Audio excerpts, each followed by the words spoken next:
The doctor's words echoed in the sterile room, each syllable a hammer blow. "Congratulations, you're pregnant." A wave of nausea hit me, but underneath it, a fragile bloom of joy. I couldn't wait to tell him. We'd been trying for so long. This tiny seed felt like the most precious thing in the world. He was late getting home that night. When he finally walked through the door, the usual tension clung to him like a second skin. I took a deep breath, my heart pounding a hopeful rhythm against my ribs. "There's something I need to tell you." I started, my voice trembling slightly.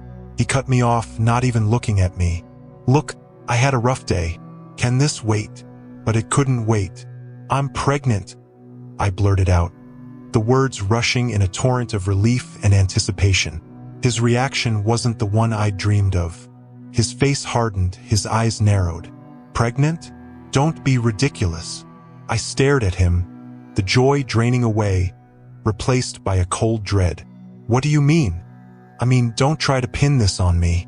We haven't even been serious that long. This isn't mine." His voice was cold, dismissive, like he was swatting away a fly. Tears welled in my eyes. "But we've been together for 2 years, and we haven't been with anyone else." My voice cracked. How could he deny this? How could he deny me? "Look," he sighed, running a hand through his hair. A gesture I usually found endearing but now felt like a performance.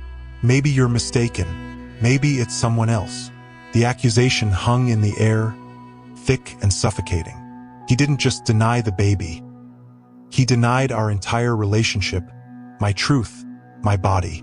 The months that followed were a blur of pain and confusion. He became more distant, more critical. He'd scoff at my morning sickness, roll his eyes at my growing belly. I felt so alone, carrying this secret, this life, that he refused to acknowledge. Friends tried to support me, but a seed of doubt had been planted, not by them, but by him. Was I crazy? Was I wrong? Then came the day I saw her. I was at the local market, picking up some fruit, when I saw him across the way. He was holding hands with a woman, a child nestled between them, laughing. They looked like a family, a real family. The woman leaned in and kissed him, a tender, familiar gesture. And the child, a little girl with his eyes, called him Daddy. The world tilted. The basket of fruit tumbled from my grasp, oranges and mangoes rolling across the dusty ground. It was like a scene from a movie, the kind you don't believe can happen in real life. But it was real. He had a whole other life, a wife, a child, right here in the same city. In that moment, his cruel words, his denials, his coldness, all clicked into place with sickening clarity. He hadn't denied my baby because he doubted paternity. He denied my baby because he already had one. He denied me because he already had a whole life I knew nothing about. As I stood there, watching them walk away, a different kind of strength began to bloom within me, alongside the life growing in my womb. It wasn't the fragile joy I'd felt at the doctor's office, but a fierce, protective love. He may have denied us, but I wouldn't. This baby and I, we were real, and we would be okay even without him and his lies. 2 heartbeats against the world. We were enough.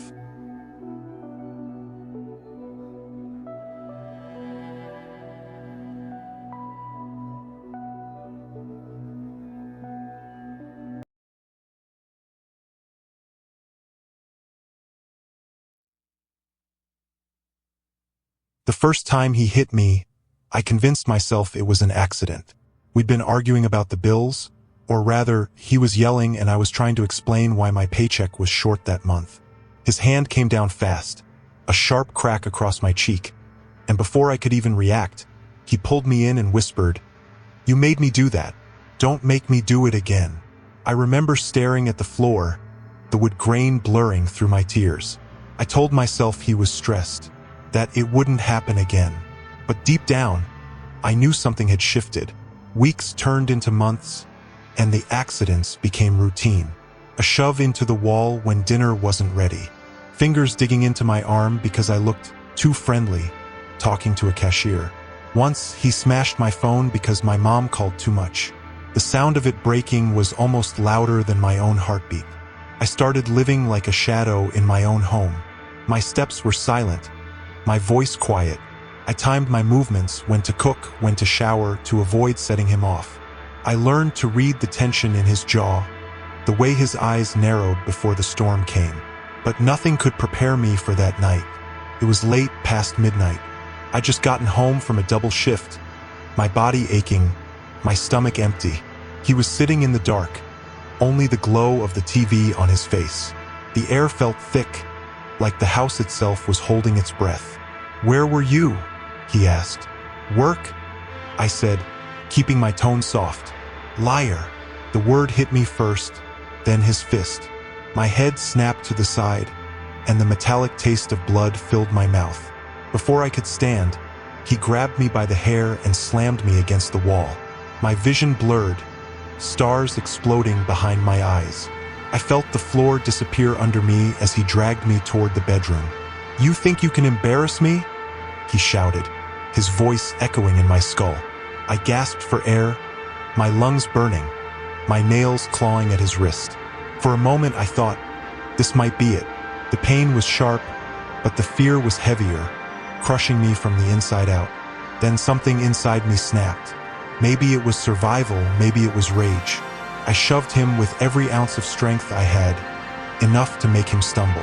I ran, barefoot, bleeding, keys clutched in my shaking hands. I didn't stop until I reached my car. My chest was heaving, my body trembling so hard I could barely start the engine. In the rearview mirror, I saw my face. Swollen lip, red marks on my neck, eyes wide like a stranger's. That night, I didn't just run from him. I ran from the version of myself that thought I had to stay. I wish I could tell you leaving was the end, that the nightmares stopped, that the bruises healed overnight. But it's been 2 years, and sometimes I still wake up gasping for air, feeling his hands on me. If you're listening to this and you're where I was, don't wait for the night you stop breathing. Leave before it comes to that.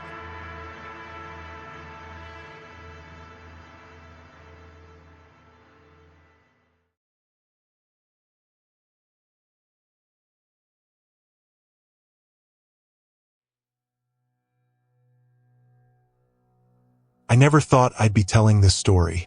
Not because it's hard to say, but because I spent so long convincing myself it wasn't happening, that it was just my imagination, or that I somehow deserved it. But the bruises told a different story. They were a constant reminder that my reality was much darker than I wanted to admit.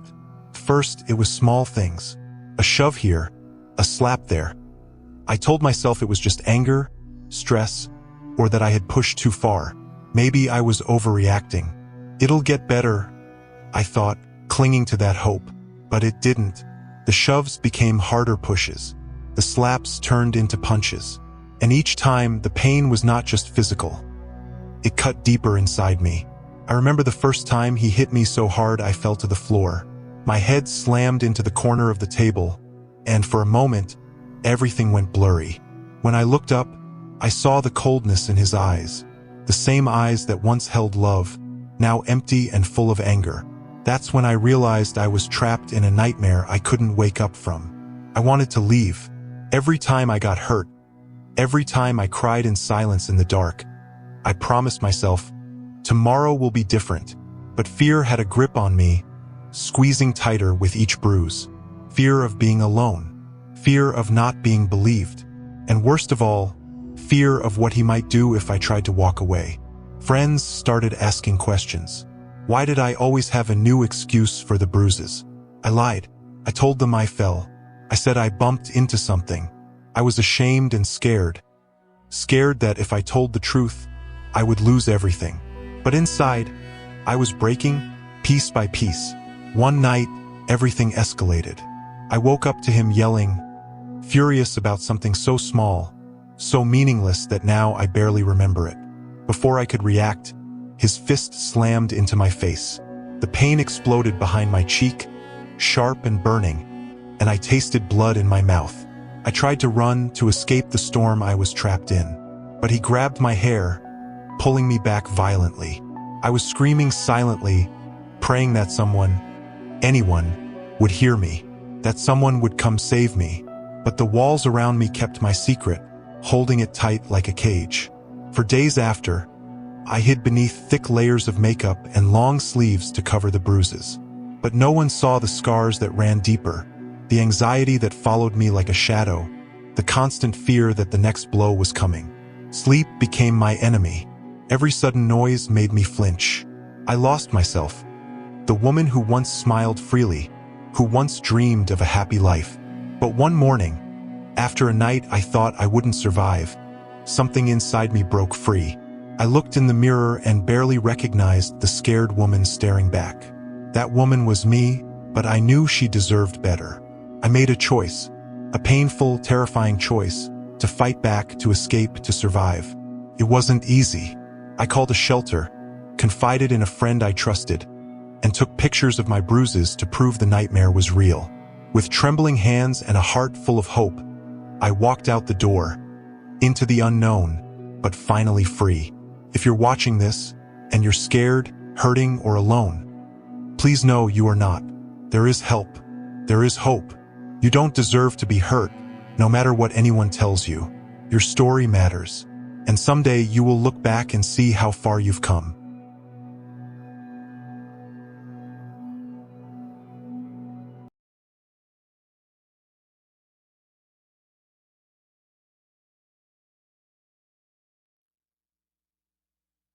It's funny, the things you remember.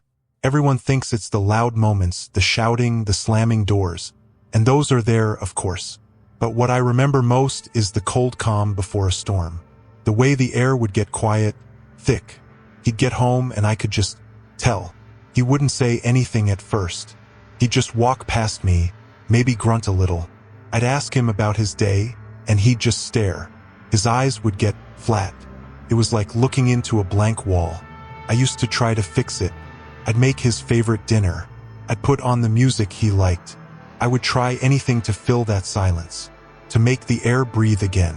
But it never worked. It only made him angrier. He'd find something wrong, the food was too salty, the music was too loud. It was never what he wanted, because what he wanted wasn't the food or the music. He just wanted to find a reason to be angry. The first time was a push. It was over something silly, a bill I forgot to pay. I tried to explain, but the words just wouldn't come out right. He pushed me against the wall, not hard, but enough to make me lose my breath. He just stood there, breathing heavy, his face inches from mine.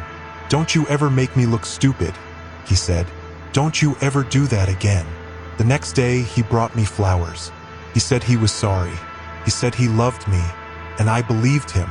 The pushes became shoves. The shoves became slaps. He was so good at it. At first, he'd only hit me where he knew clothes would cover. My arms, my back, my stomach. I learned how to put on a brave face, how to hide the bruises under long-sleeved shirts and turtlenecks, even in the middle of summer. I'd flinch if someone walked up behind me. I'd jump if a car door slammed. I was living with a phantom limb of fear. The worst part was the gaslighting. He'd hit me, and then when I'd start to cry, he'd say, "Look at what you made me do."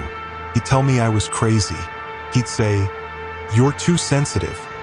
He'd look me right in the eye, and with a straight face, he'd tell me that the bruise on my arm wasn't from him. It was from when I walked into a door, and I'd stand there, looking at my own arm, and for a second, I'd almost believe him. That's the power he had over me. He could make me question my own reality. It wasn't until he went for my face that I knew I had to leave. The very thing he was so careful to hide, he no longer cared about. I remember looking in the mirror, seeing a stranger with a split lip and a swollen eye. I thought, this isn't me. This isn't who I am. That's when I knew the cycle wasn't going to stop. It was only going to get worse. I didn't want to become that stranger in the mirror forever. I didn't want to live in that cold calm anymore.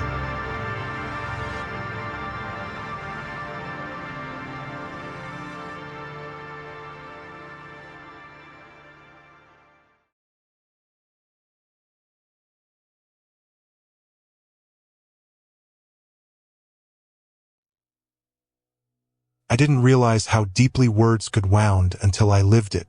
It started so slowly, little comments here and there, jokes that were just teasing, and a tone that made me doubt everything about myself. At first, it seemed harmless, maybe even normal in relationships. But those little cracks quickly became deep wounds. I remember the first time he said I was too sensitive. I laughed it off, but inside, something shifted. Every time I expressed how I felt, he'd dismiss me. "You're overreacting," he'd say, or "You don't understand." I started to believe him. I thought maybe I was the problem, that my feelings were wrong or annoying. He controlled so much without me realizing. What I wore, who I talked to, even where I wanted to go. If I wanted to meet a friend or spend time with my family, he'd find a way to make me feel guilty for it, like I was betraying him or doing something wrong. And if I pushed back, even just a little, he'd say I was disrespectful or ungrateful. Slowly, I stopped speaking up because every word felt like it came with a punishment. The insults were like hidden daggers. He'd call me stupid or worthless in ways that were just jokes. But they hurt me deeply. When no one else was around, he made sure I felt small and insignificant. I learned to keep quiet, to put on a smile and pretend everything was okay, even when I was breaking inside. Over time, I stopped trusting my own mind. Every decision felt like a test I was destined to fail. I doubted my own feelings, my own memories. I started to believe I wasn't good enough, that maybe I was the cause of all our problems. He isolated me. He told me that my family didn't care about me, that my friends were toxic. And I believed him. Slowly, I cut ties with the people who loved me because I thought they would only hurt me. I was alone, even when I was surrounded by people. The worst part wasn't just what he said. It was the unpredictability. One moment, he was kind and loving, making me think things could change. The next, he was cold and cruel, tearing me down with words I couldn't escape. I was walking on eggshells, always guessing which version of him I'd get that day. That uncertainty crushed me more than the words ever could. At my lowest, I felt invisible, like I was fading away, losing the woman I used to be. I looked in the mirror and barely recognized the person staring back. I wondered if I was the problem, if maybe I deserved this pain. The loneliness was suffocating. But one day, something inside me whispered that I was worth more. It was quiet at first, just a small flicker of hope. I started writing down the things he said, the ways I felt, the moments that hurt. Seeing it all on paper made the truth impossible to ignore. I reached out to a counselor, someone who listened without judgment. Talking to someone who believed me gave me strength I didn't know I had. Slowly, I began to rebuild my self-worth, piece by piece, like putting together a broken puzzle. Healing hasn't been easy. There are days when the memories still hurt, when the fear tries to creep back in. But I'm learning to love myself again, to trust my own voice, and to believe in a future where I am safe and valued. If you're watching this and hearing these words, know that emotional abuse is real. It's invisible but no less painful. You are not alone. You are not crazy. You don't deserve to be torn down. There is hope. There is help. And there is a future waiting for you. One where your voice is heard and your heart can finally heal. Thank you for listening.